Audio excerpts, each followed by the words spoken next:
هنجوان جی دیروکا وی و دیگرینن بو سردما دستهڵاتداریya مادان.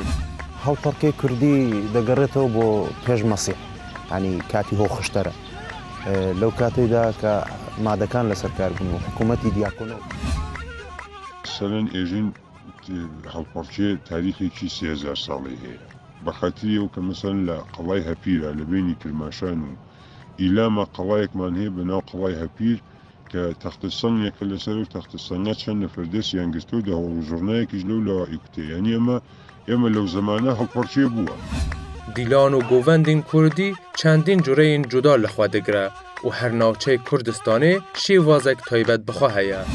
سەبارەت بە دابەشکاریە کە بوو هەڵپەڕکێ کراوە چەند جۆر دابەشکاریمان هەیە. بە دەرەجە یەکەم هەڵپەڕکێکان ئەوانەی کە عێرفانی و فێڵێن سەماع و هەڵپەڕکێک هەیە کە غەیرە مەزهەبین و لە بۆنە و تایبەتە جیاوازەکاندا بەشی سۆران و کرمانج و ئەمانە ئێمە تێکەڵی بگرە تا 200 دانە 250 دانە هەڵپەڕکێی فولکلۆری منتەقەیمان. Cih û pêgeha jin ji qedîm zaman ve di nav hizra takî Kurd de her hebûye û rêzek taybet ji bo mafê jin û pêgeha jin hatiye girtin. بایەخدان بەو مەسەلەیە چون ئەگەر بە مانا کوردیەکەی ژن وەکو ژیان چاو لێ بکەین چون بەبێ ئەو بوونی ژیان بوونی نییە ژیان مەحاڵە و ئەوە بەرزنرخاندنی جێگە و پێگە و ڕۆڵی ژنە. واتای ئەوە یەکریزیم بینی مافی ژن و پیاوە، ئەنی مافوی ژن و پیا و بەرابەریە، واتای بەرابەریە گەیەنە. Vek tê zanîn govend û helperkê tenê bo şer nebûne, belkî hin ji dîlan û helperkî di nav Kurdan de hene ku di dema ji destana kesek ezîz yan şoreşger dîlana şînê kirine. ئێستا ئەوەی کە زۆر بەرچاو بێ لە ناوچەی کرماشان و ئیلامدا چەمەری هەم جۆرێک ئاواز و دەنگە هەم جۆرێکیش هەڵپەڕکێیە بە مەعنا ئیمڕۆیەکەی جیا جۆرێک هەڵسان و دانیشتن و حرەکەتی جەستەی مرۆڤ کە بۆ نیشاندانی ئەو خەم و خەفەت و گرانی ئەو لە دەستچوونەیە.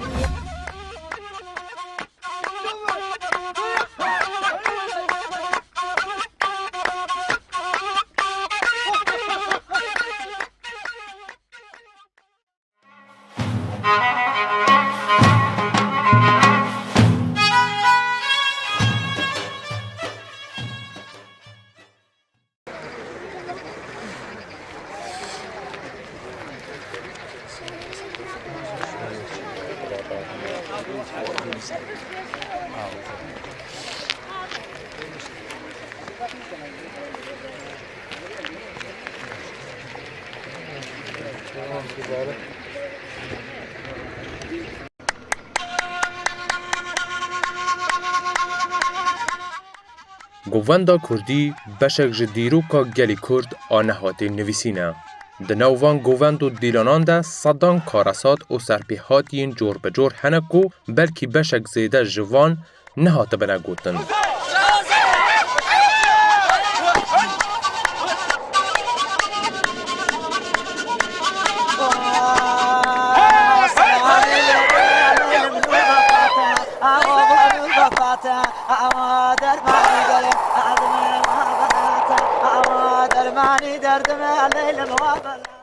Wek çawa gelek caran neteva Kurd bi sedema bindestî û serkûtê nekariye gelek ji rûdav û bûyerên xwe yên dîrokî binivîse,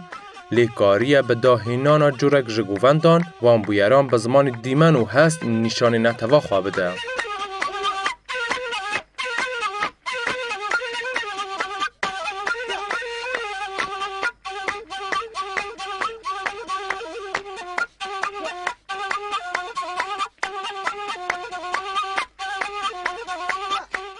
Govendên Kurdî dîrokek kewnar heye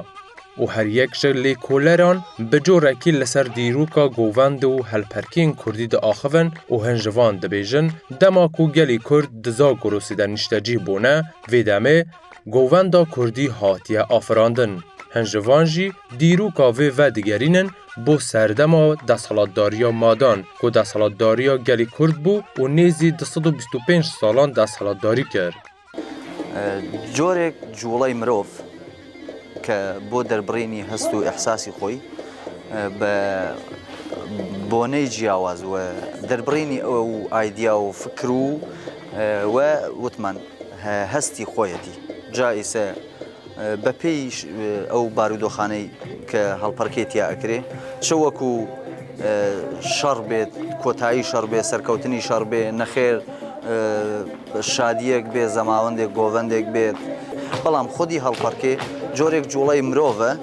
کە بە شێوەیەکی ڕکوپێک و لە نێو کووردا زۆر بەکەمی هەمانەکە تاک بێت زۆربەی کات جوڵەی مرۆڤ بە شێوەیەکی ڕکوپێک بۆ دەربڕینی هەست و ئەحساسی خۆی بە شێوەی کۆ شێوەی جەم هەڵپەرکەی کوردی دەگەڕێتەوە بۆ پێش مەسیح ینی کاتی هۆخشتەرە لەو کاتێدا کە مادەکان لەسەر کار بوون و حکوومەتی دیاکۆنۆف بووە بۆیە مەسەلەن هاتووە دیاکۆنۆف هەڵپەرکەی خستۆتە سەر نمایش ینی کە لە شەڕ گەڕاونەوە بێ ئەوەی کە ینی قسەیەکی تیاابێ خستوێتە سەر نمایش بۆیە ئەمەش دەگەڕێتەوە وەک ئەفسانەیەک دەگەڕێتەوە بەڵام ئێمە دەتوانین لە ئێستادا بڵین هەڵپەرکێ زمانی جێرانەوەی ژیانی خەڵکی کورد بووە جا بەخۆشی بێ بە ناخۆشی بێ بە شین بێ بە بەزین یا دابەزین و سەرکەوتنیەتی ڕاستە هەندێک بەڵگە یا نووسراوەمان نییە کە بە تایبەتی لەسەر هەڵپەرکێ بێ بەڵام هەڵپەرکێ بۆ خۆی یەکێکە لە چۆنت پێ بڵم حاشا هەڵنەگرترین بەڵگەیە کە ئێمە لە مێژینین بۆی هەڵپەرکێ دەگەڕێتەوە هەندێک دەڵێن لە 2600 ساڵ پێش مەسیح هەندێک دەڵێن بۆ 2000 ئیتر بەڵگەیەکی واڕوونی نییە کە چەندە بووە و چەندە نەبووە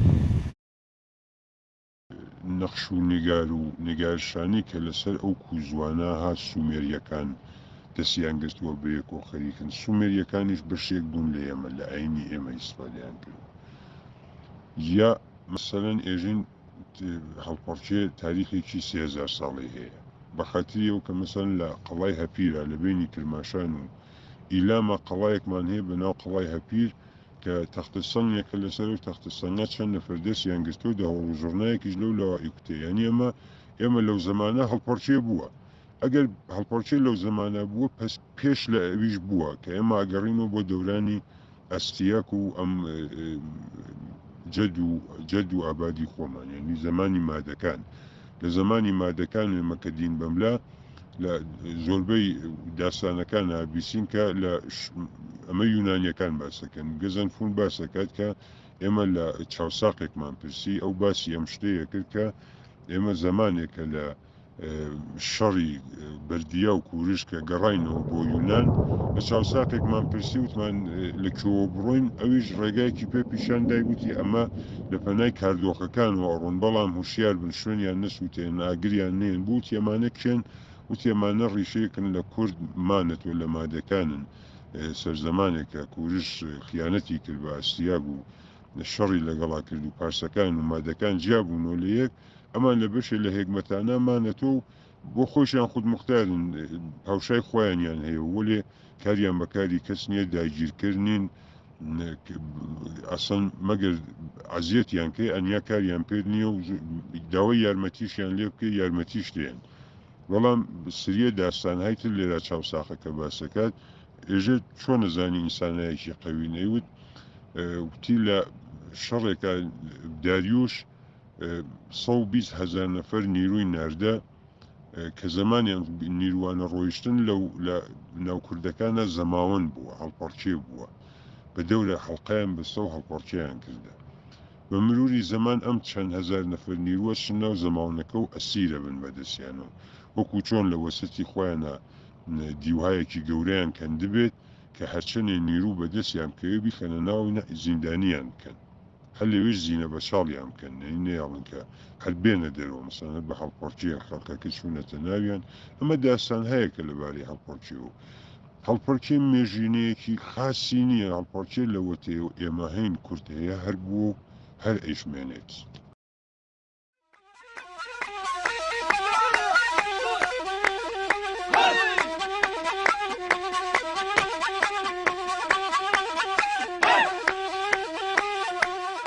هەلپەرکێ بۆ گەلی کورد ئەو دەنگ چیرۆک و بەسەرهاتیەک و بسەدەما بەندەستی بوون و بەردەوامیە ساپاندنا شەر بەسەر گەلی کوردە کاریە بنمایشکردنا تابلۆیا گۆڤەند و دیلانێ و بەکارئانینا ئاڤایên cuda ên neaxaftî بۆ nifşan û bi zindî bihêle.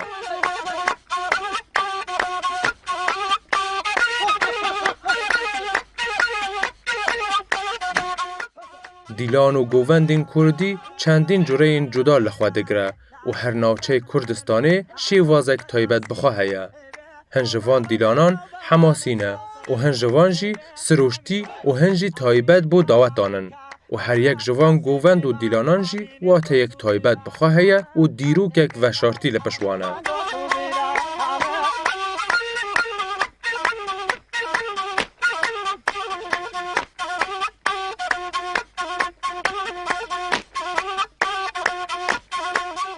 ئێمە ناتوانین ینی بە دروستی بڵێن ئەوەندەمان هەیە لە هەڵپەرکەی کوردیدا چون هەڵپەرکەی کوردی هەر ناوچەوەی و تایبەت بەخۆی هەیە مەسەلەن دەبینی شکاکەکان 24 نوع تایبەت بەخۆیان هەیە دەبینی سنە هەیەتی مەریوان هەیەتی کرماشا ئیلام ناتوانانی تۆ بێ دقیق بڵێ ئەوەندە هەڵپەرکێ هەیە ینی دانە بەدانەی بێ فەلسەفەی بۆ بڵێ زۆر زیاتر لەوەی دەگرێتەوە کە بیری لەیەکەوە. سەبارەت بە دابەشکاریە کە بۆ هەڵپەرکێ کراوە چەند جۆر دابەشکاریمان هەیە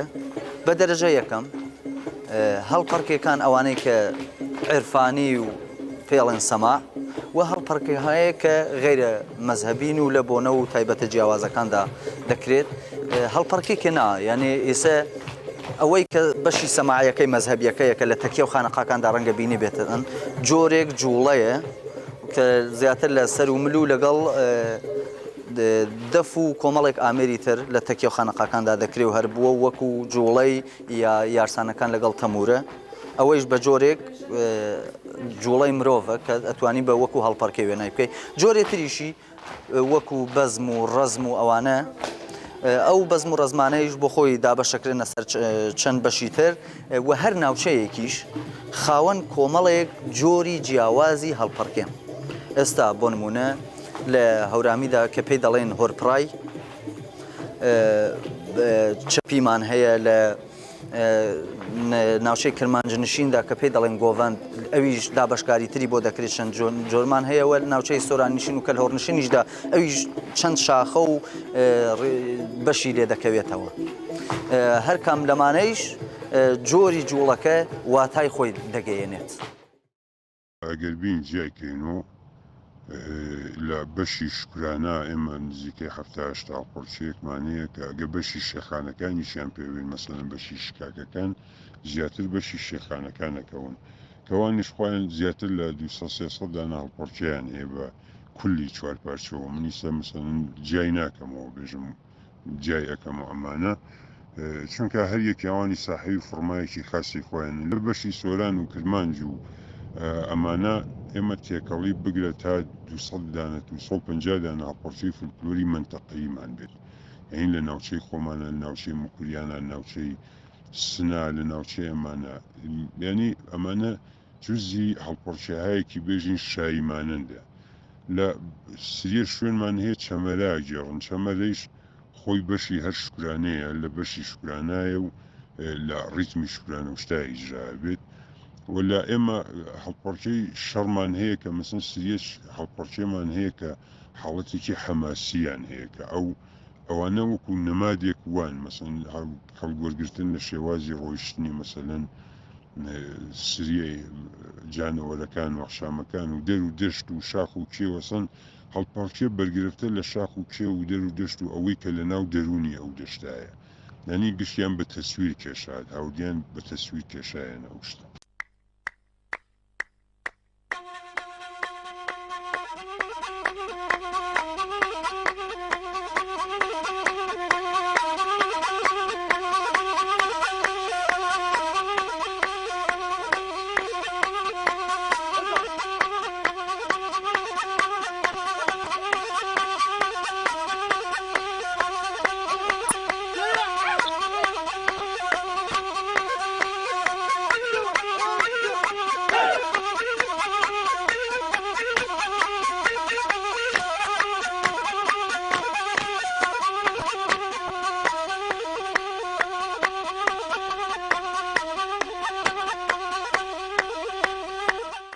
گلی کرد دناو گوواندکرینê de yekgirtin û vekheviya jin û mêran nîşa dide. Cih û pêgeha jin ji qedîm zeman ve di nav Hizra Takî Kurd de her hebûye û rêzek taybet ji bo mafê jin û pêgeha jin hatiye girtin û ew yeka di nav govendên Kurdî de jî bi rohnîtê xuya kirin û bi rastî kewtina milê hew ya jin û mêran felsefeyek taybet heye. گرتنی دەستی کچ و کوڕ لە نێو یەکتردا ئەو جێگە و پێگەی ژن لە نێو بیر و هێزری تاکی کووردا لە نێو کۆمەڵگەی کوردیدا و بایەخدان بەو مەسەلەیە چون ئەگەر بە مانا کوردیەکەی ژن وەکو ژیان چاو لێ بکەین چون بەبێ ئەو بوونی ژیان بوونی نییە ژیان مەحاڵە و ئەوە بەرزنرخاندنی جێگە و پێگە و ڕۆڵی ژنە کە لەوانەیە لە ئێستا هەڵ نەسەنگێنین بەڵام لە زۆر کۆمەلگاکانی تری دەوروبەریشمان حتا ئەو ڕۆڵە ڕەنگە بە ئەندازەی کورد بەرچاو نەبێ ئەوە بەرابەری و جێگە و پێگە و گەورەی ڕۆڵی ژن لە نێو کۆمەلگادا دەتوانی وێنا بکەیت واتای ئەوە یەکریزیم بینی مافی ژن و پیاوە ئەنی مافی ژن و پیا و بەرابەریە واتای بەرابەریە گەیانە دەستگرتنی ژن و پیا و لە ناو هەڵپەرچەی کوردیە هەر بووە بەواتەی کە بەواتەی یەکسەنگەربوونە یەکشەتیبوونە یەکێبوونە ینی نەوعی دموکراسیە لە بینی ژن و پیاوە کە لە هەڵپەرچەیە بە نمایشە لێ وەختارێک کە ژن و پیا و دەسەگرن بەیەکۆ نەوعی بەرابەری لە ناویانە پێشدێ ینی سەنگانێکی بەرامبەری پێشدێ لە ناویانە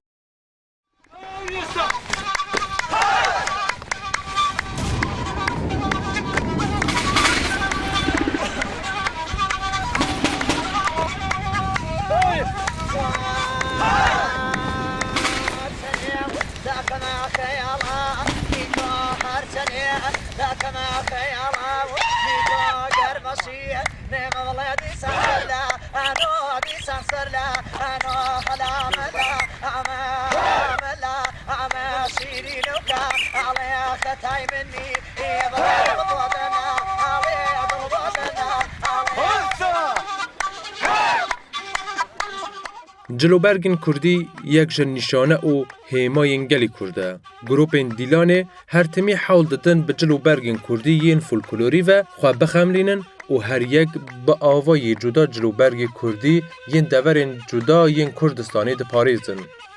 Her ew cilûbergê Kurdî jî dîrokek dûr û dirêj heye û berhema Kurdan bixwaye. Beşek din a girîng ku pêwendîdar e bi cilûbergên Kurdî û felsefeyek taybet bixwe heye, lewendî an jî soranî ye û yek din jî sax an jî dolaq e. Têzanîn ku Kurdan berê di nav şer de lewendî li dora destê xwe dialandin û van di nav eniya şer de kevir dikirine nav lewendiyan û bû aliyê leşkerê dûjmin diavêtin û bi vî avayî derbeyek giran li dûjmin dixistin. Hervesa van sax jî girê didan ku hem li hember qelem û çiqên zibir û tiştên wesa xwe biparêzin û hem jî bo vê ku derbeyek li pê van neyxistin girê didan. Niha jî ew sax û lewendî ji alî hin grûpên Dîlan ên Kurdî ve hatine parastin. پوزانە شتێکی تایبەتە بۆ ساقی پا بۆ پشتی پا بۆ ئێمە زمانێکە گەر پایشەیە شتێکەگرین نشینە لای دوکتور ئەڵێ هاتیان ببەسن بە باندێ بیبەسن بە شتێ بیبەسن گەرمی کات تێگەین ئەو پوزەوانە خۆی نۆعێ دوکتورە ینی بۆ هاوشتەی ئینسانەگە زمانێکی بەسین سریە نەخۆشی هامان هەیە کە بۆ شتە لاچێ واریز بەو پوزەوانە لاچێت سۆرانی سۆ لە زوانی هەورامیە کە وتمان سۆ ینی گەورە ڕانی ینی عێل سۆرانی ینی گەورەی عێل ینی کەسێکە ئەو سۆرانی بەستە گەورەی عێلە سەرزەمانێک گەورەی عێل ئەو شتانەیانە بەست خەڵک بۆ دادوستەت ئەچوونە لای ئەوانە بەڵام لە شێوازێکی تری سۆرانیە گەزەنفۆ نێژێت کە چاوساقەکە باسیە کرد ئەیوت ئەمانە سۆرانی بەدەستن.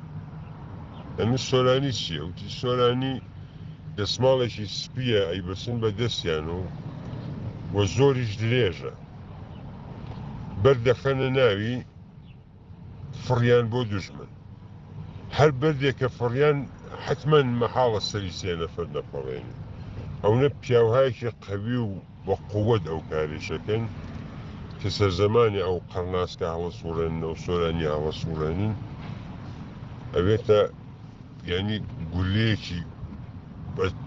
زۆر بە قودرەت بەتەرەف دوژمنە فڕیان. کە سۆرانی سەرزەمانی خۆی ئیسفادەهای شەڕی لێکرانی بۆ شەڕ ئیسفادێ پووزەوانەش هەر بۆ سوورەتە. پووزەوانە و سۆرانی واتای ئەوەیە، ینی لە گەرما و سەرمادا بەکاریان هێناوە.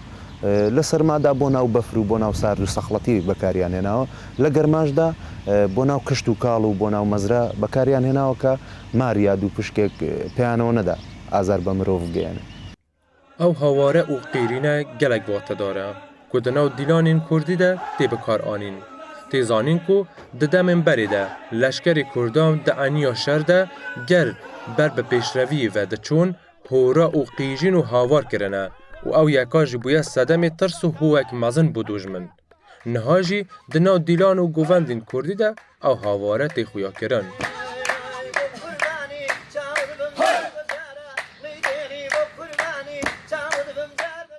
ئەو قیژاندنە ئەویش ئەگەر وەکو مێژوویەکەی چاوی لێ بکەین و وەکو خودی هەڵپەرکێکە بۆ جۆرێک ئامادەکردنی جەستەی مرۆڤ بووە و واتاکانی تر ئەو قیژە هەم دەتوانی وەکو بارە مێژوویەکەی بۆ ترساندنی لایەنی بەرامبەر بووە بۆ زیاتر یەکگرتوویی و زیاتر ئینسجام بەخشین ئینسجامدان بە هەڵپەرکێکە بووە و ئەتوانی لە حازی لە بواری دەرونیشەوە ئەو قیژاندنە ئەو دەنگە ئەو سەوتەکە بەرزە بێتەوە لە نێو هەڵپەرکێدا دەتوانی بە جۆرێک ڕەزایەتی دەرونی مانای بکەیتەوە. واتای ئەوە مەسەڵەن ئێستا هەی کێشان لەگەڵ قریوە کێشان جیاوازی هەیە. هەی کێشان بۆ ترساندنی دوژمنە کە بەرگریەکە ینی نایاڵێ بێتە پێش و دەیترسێنێ. بەس قریوە کێشان ینی دەربڕینی ئەو هەستەیەکە لە ڕۆحی مرۆڤدایە بە قریوە کێشان بە خۆشی و بە جۆش و خۆشی خۆی دەردەبڕێ. ینی دەکەوێتە عالەمی خەلسەوە. ینی مەست هەڵپەرکەیەکی مەز نیشان دەدا. مەستی بەواتایەوەی کە تۆ ڕۆحت تێکەڵە و هەڵپەرکێ و موسیقای کردووە بەواتایەوە.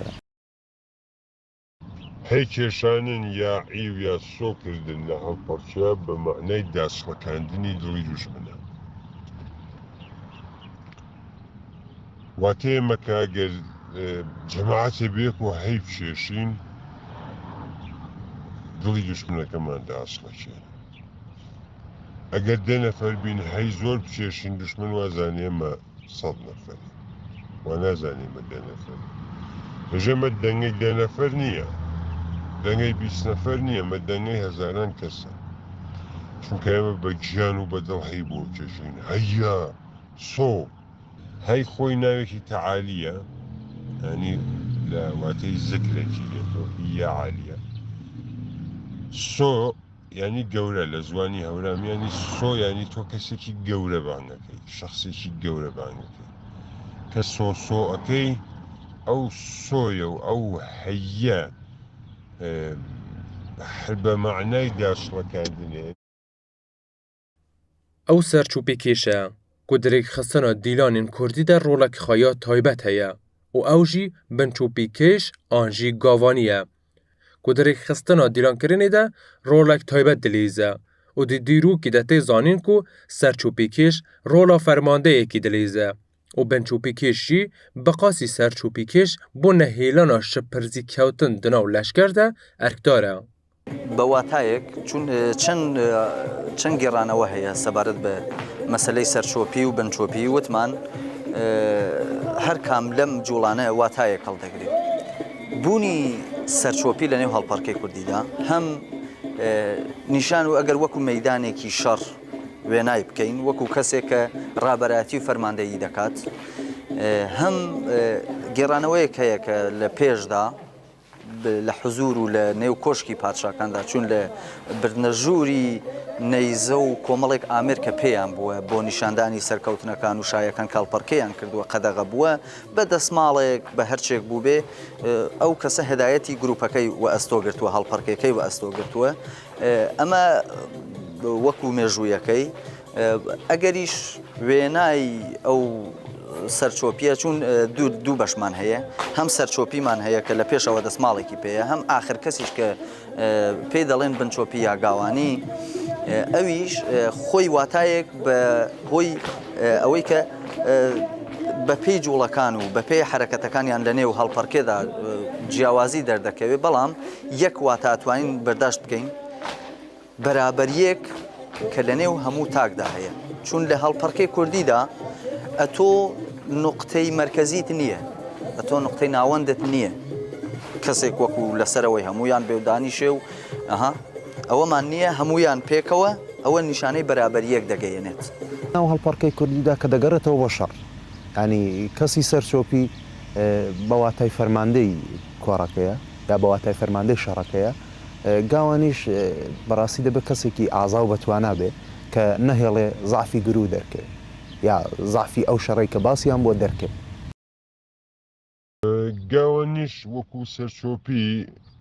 ئەویش نەخشێکی تایبەتی خۆی بینی سەرچۆپی کێش کاڵێن وەکو نمادی سەرلەشکەرێ فەرماندەیە چاوی لێ بکەین گاوانی وەکو دووە قەراوەڵ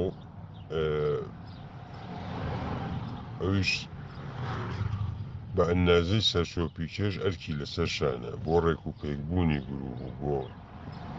جەم و جۆرکردنی گرو کۆبینی مەسەلەن ئەو گرو هەر لە تیکێکە بڵاوە بێتۆ ئەو گاوانی کێشەیە جەم و جۆریانەکات جەمیانەکاتەوە سریال پۆرکێمانەیە کە بە دواوە هەڵەپەڕی ئەندەفاگەوا بێتە شێبێژین گاوانی سەرچۆپی کێش چەند لاڵ پۆرکێشکا کە ئەمانە سریال پۆرکێک گەڕانەوەمان هەیە لە چەمەرچۆپیە لە کەڵانە لەم جۆرە پۆرکیانە گەڕانەوەمان بۆ دواوە هەیە گەڕانەوەی بۆ دواوەی ئێمە ئەو گاوانی کێشامان گەڕێنێتە دواوە بەواتای گەڕانەوە بۆ خاکین بۆ مردن دناو دیلانên Kurdî de pêkotana li ser erdê bi vateya hezkirina niştîman e û hem jî di nav şer de leşkerê Kurdan bi pêkotana peyên xwe li ser erdê û ber bi pêşveçûn leşkerî dujmin di meydana şer de tirsandine. چەند واتا لە خۆ دەگرێ بە دەرەجە یەکەم ئەگەر وەکو بارەمێژوویەکەی چاوی لێ بکەین ئەم پاکوتانە هەم وەکو ترساندنی لایەنی بەرامبەر بووە وەکو نیشاندانی ئۆبۆهەتێک بووە بە لایەنی بەرامبەر و هەمیش ئەگەر بە ئەو هەڵپەرکەی ئێستا چاوی لێ بکەین نەزم و ئینسجامێکە ئەویش لە نێو هەڵپەرکێدا و زۆری جۆرێک جوانکاری ئەتوانی وێنای بکەی وەی شتێ تریش کە بۆ ئەم پاکوتانە وتراوە نیشاندانی ئەوەی کە ئەمە خاکی منە تەعهودێکە ئەحساسی تەعەلوقێکە بەو خاکەی بەو کوردستانەی کە بەو خاکەی کە من لەسەری هەڵدەپەڕم ئەمە جۆرێک هەستی مالکیەت و هەستی خاوەنداریەتیە بەو خاکە و بەو وەتەنە کە لەسەری جوڵات هەیە واتای پاکوتان ینی ئێرە خاک و نیشتمانی منە چۆڵی ناکەم بۆ هیچ دژمنێک یا قایمم لەسەر خاکی خۆم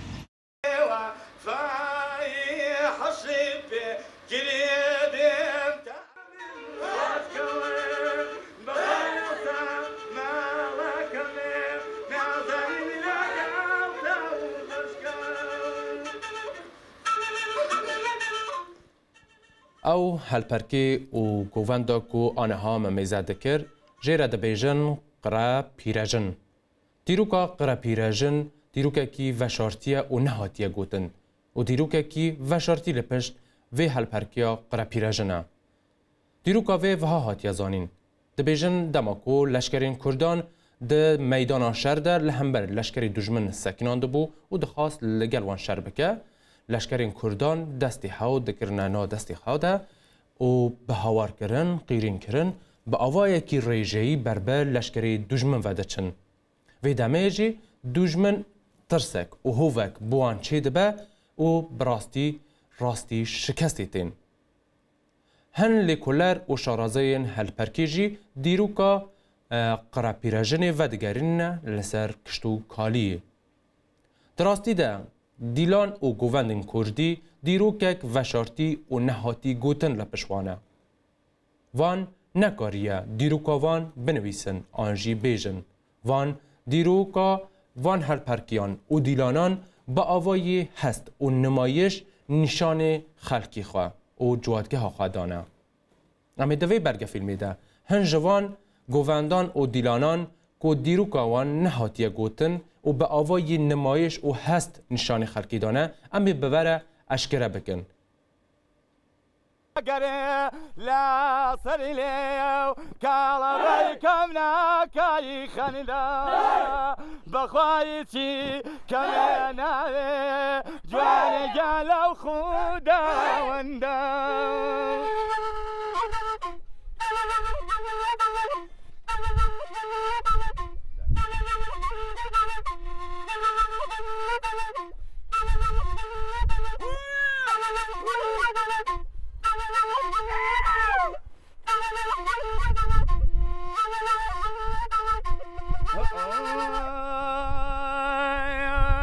كوتوتو بين من ممالاي سرديه كوتوتو بين من ممالاي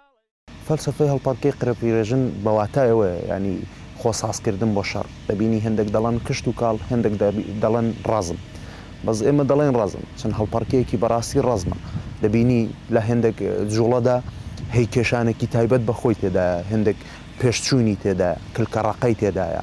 کە قاچحەوادەی و هەی دەکێشیتەوە یا تەنانەت بڵم بەرز دەبیەوە لە زەوی و هەیەکی بۆی کێشی بۆ ترساندنی دژمنە بۆیە بەسەر سارد و سەرما و سەخڵەت و گەرماکاندایە ینی چۆنت پێ بڵم بەسەر ئەوەیدا کە تۆ چۆنیەتی دژمن دەنەخشێنی ینی چۆن دەیترسێنی چۆن دەگەڕێەوە دواوە چۆن پێش دەکەوی هەی کێشانەکە چۆنە بۆ لە پێدەرهێنانی دژمنە دەبینی قڕە هێندێک جوڵەی تێدایە کە دادەنیشی بووی لە دانیشتنەکەدا هەی دەکێشی کە دژمن بترسێ بەواتای شەڕێکی هاتوچۆییە چەندە دەڕۆیە پێش چەندە دەگەڕێ و دواوە دوو ئەوەندا ڕۆیە پێش بۆیە مەسەلەن دەبینی تۆ ئەگە قەدەمێک بگەڕێ و دواوە دوو قەدەم دەچیە پێش خاکی خۆت بەجێ نایەڵی مەبەز لەو شەڕەیە مثلا هەڵپەرچێ قڕەپیرەژن نمادی ئامادە سازیە تێگەین وەکو چۆندی زەمینێک ئامادەکەی بۆ داشت و بەرداشت بۆ ئەوەی کەبی کشتی تیاکە دەرمیکانی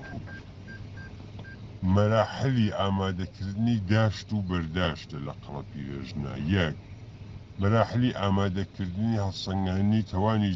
جسمیە بۆ ئامادەکردن بۆ شەڕ ئەسڵ کارکردن خۆی نوعی شەڕە تێگەی شەڕ لەگەڵ تەبیعەتە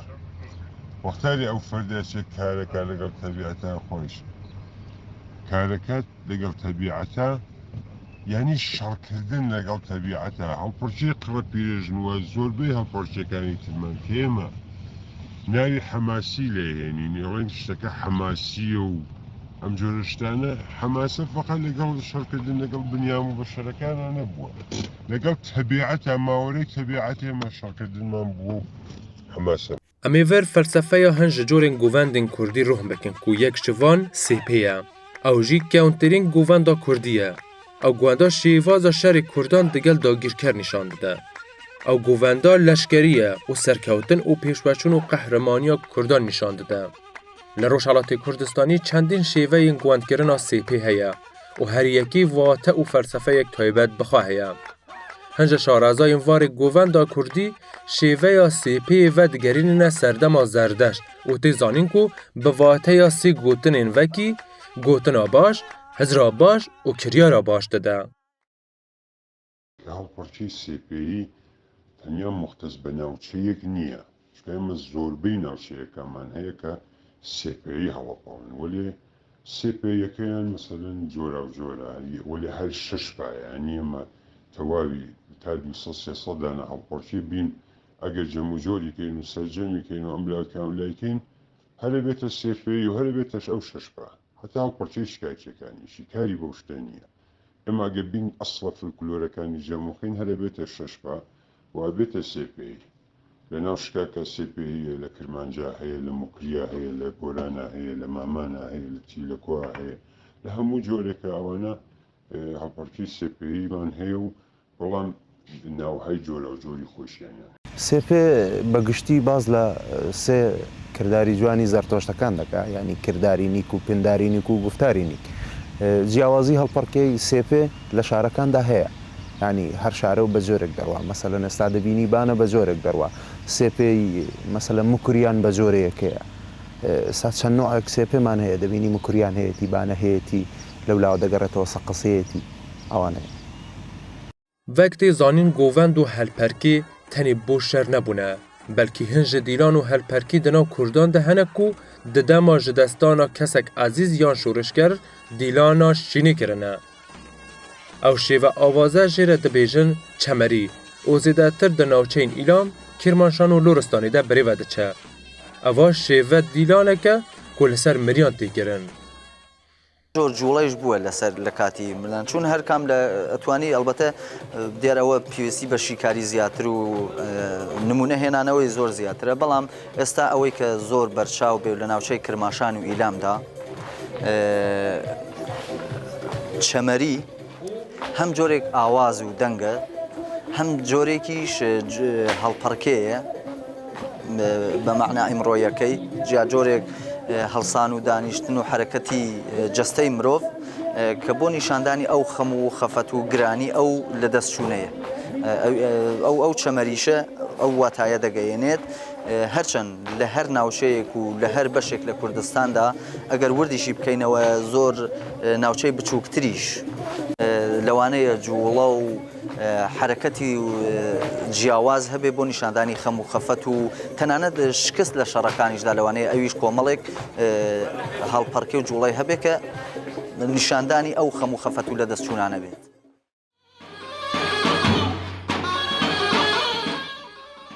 Ew jî govenda Soneroye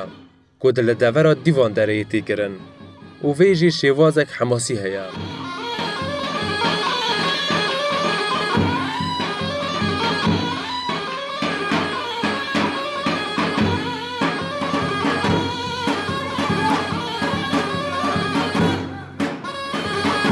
سۆنەڕۆ تایبەت بە ناوچەی دیواندەرەیە، شارۆچکەی تیلەکۆ. لەوەیدا دەبینی کەسەکان بە شێوازێکی وەک قاز بەڕێدا ڕۆنیانی هەڵپەرکەیەکی وەک قاز باڵندا لەسەر دووچوارێکی نەرمە، تایبەت بەخۆی ڕیتمێکی تایبەت بەخۆی هەیە، دووچوارێکی نەرم کە لە ناویدا هەموو بە شێوازێکی تایبەت و بە شێوازێکی ڕێک و پێک دەڕۆن. Cora Koêstanî jî yek ji dîlanên Kurdî ye ku taybet bi bajarê Banê ya Rojhilatê Kurdistanê ye û bezmekçiyayî ye. Tê zanîn dema ku xelkê vê deverê çûne bo zozanan û bêrî çûne nava pas, vê demê şiwanan stran gotine û bêriyan jî dîlan kirine û eva zêdetir vek govendekê çiyayî tê nasîn. کوێستانی تایبەت بە ناوچەیەکی بانە بووە لە کۆندا بۆ شێوەی کە ئێمە بیستمانە بە تایبەتی لە ناوچەی ساوان بووە، ساوانی بانە واتە کەشی ئەوەیە کە لە گەشت و گوزار هاتوونەوە یا شوانەکان کە هاتوونەوە بۆ شوێنی مۆڵگەی کە ئێمە پێڵین هەوار گەڕاونەوە بۆ هەوار، هەرەوە بوو کە دەستیان لە دەست یەکگرتەوە یا بێری مەڕەکانی دۆشین و لە ماندووبوونیان هاتوونە ئەو جێی کۆبوونەوە کە جەیەکی هەڵپەرکێ بووە و بەزمێکی کوێستانیان لێڕەوە، ینی تایبەت بەخۆی هەیە کە دەست دەگری شێوازێکی دایرەوار دەست دەگری و شتێک لە سێپەی مکریان جیاوازیەکی ئەو تۆی نییە، بڵام جیاوازیەکی ئەو تۆ هەیە، بەس تایبەت بەخۆی هەیە. Geriyan yek din ji govendên Kurdî ye ku di piraniya deverên Kurdan de melodiya vê govendê bi avayek vekhew tê jenîn.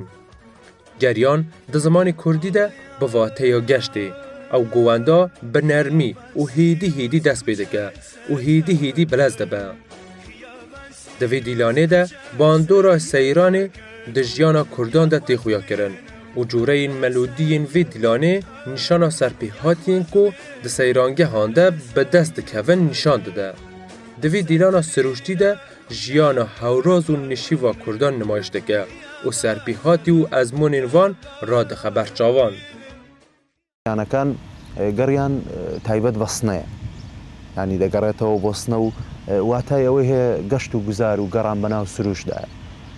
جۆرەکانی گەڕیانیشیان دوونۆعا، یەکیان خانانەیە، دویان دێهاتیانەیە، جیاوازیەکیان هەیە لەناو یەکتریدا. دوێ ئەو دیلانانە بە هەموو شێوازێکی بێنە پاراستن، چمکی ئەو دیروکە نەهاتی گوتن ژمەرە بە زمانی هەست و نمایش دەبێژن. دیلانین کوردی بەشێک گرنگ ji folklora neteva Kurd e û ew jî vek çiqên din ên folklora Kurdî gelek dewlemend e.